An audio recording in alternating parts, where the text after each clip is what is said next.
into Huffs postgame. We're going to talk about the Bears' second and third round draft picks this upcoming night. Looking at some of these picks, some of the questions people are wondering. Now, you go secondary in the second round. It raises some questions. We should have got receivers. We should have got offensive line. A lot of things that some of the fans are thinking, the people that think they're GMs behind the scenes. But I like what we did. We got a good corner from Washington, Kyler Gordon. I think that was a great pick. You need our secondary. If you look at some of the games last year, we lost because of our secondary not being able to cover shit.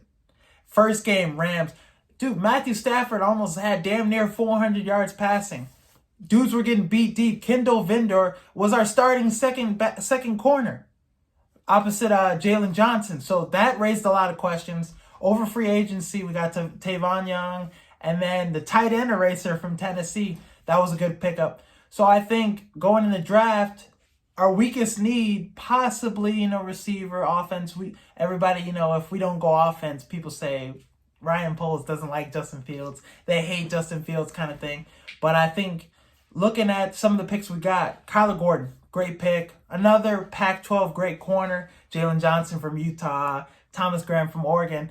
I think we have a lot to build on from this secondary now. Secondary looks very good. One of our weaknesses last year is now one of our strengths heading into the second portion of the draft. And then we got the safety from Penn State, big time hitter, playmaker, made a big time interception against Wisconsin.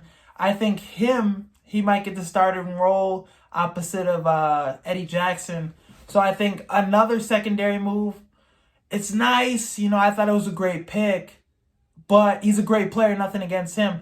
But then when you look at what happened after that pick, Sky Moore goes to the Chiefs, Alec Pierce goes to the Colts.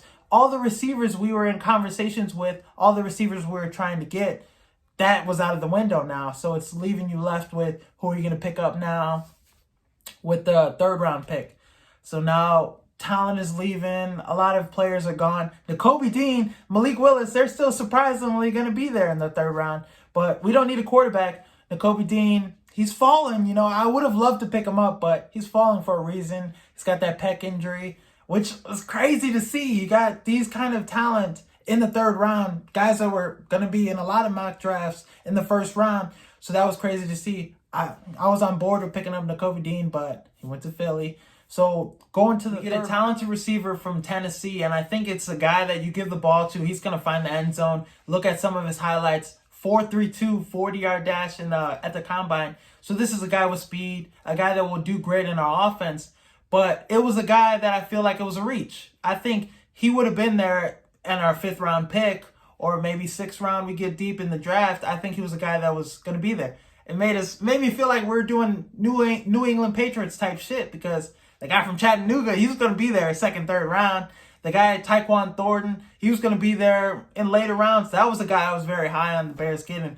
But I think it was a reach. I think David Bell from Purdue would have been a better pickup. Some linemen from Ohio State, the guard was still there. I think that would have been a solid pickup. A lot of guys were still there that we could have used this pick on, because keep in mind, we don't have a lot of picks this draft unless we're trading, getting some picks, swapping some picks, and getting more picks, get some value. We don't have a lot of picks this year. So we need to make them count. And I think this one was the one pick that I was not really so sold on. But looking at the talent and the potential, it's definitely there in this receiver. So I'm going to sit back and I'm going to trust in Poles. I'm going to let him, do his thing, because I do have faith that he knows what he's doing.